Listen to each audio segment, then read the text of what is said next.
G'day legends, welcome back to the channel. And today we're heading to a place that once had the longest wooden jetty in the southern hemisphere. A little coastal gem called Port Germein.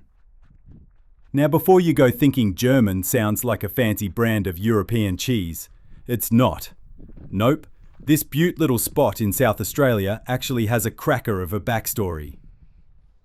We're winding the clock back to the mid-1800s, when wool, wheat and wind ruled the land.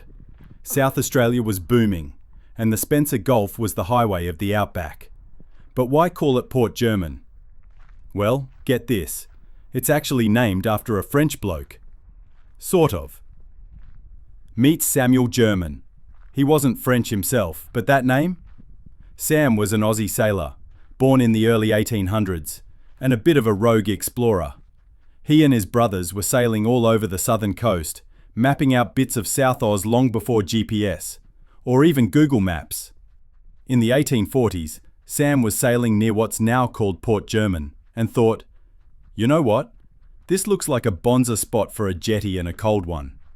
Well, okay, maybe not in those exact words, but the spot got named in his honour.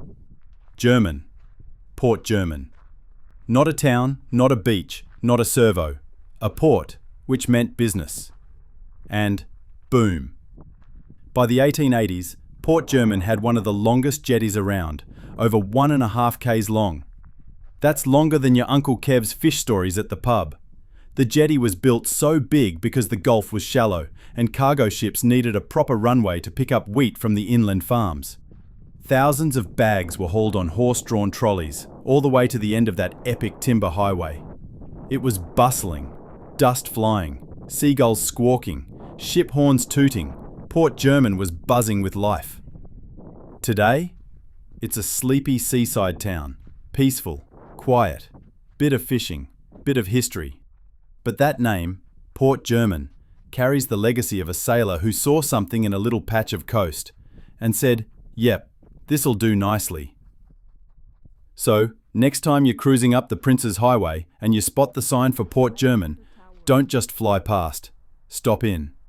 Take a stroll down the legendary jetty, maybe drop a line. And remember, behind every Aussie place name, there's a yarn. And this one has salt, timber, and just a touch of seafaring swagger. Like, subscribe, and hit the bell, you legends.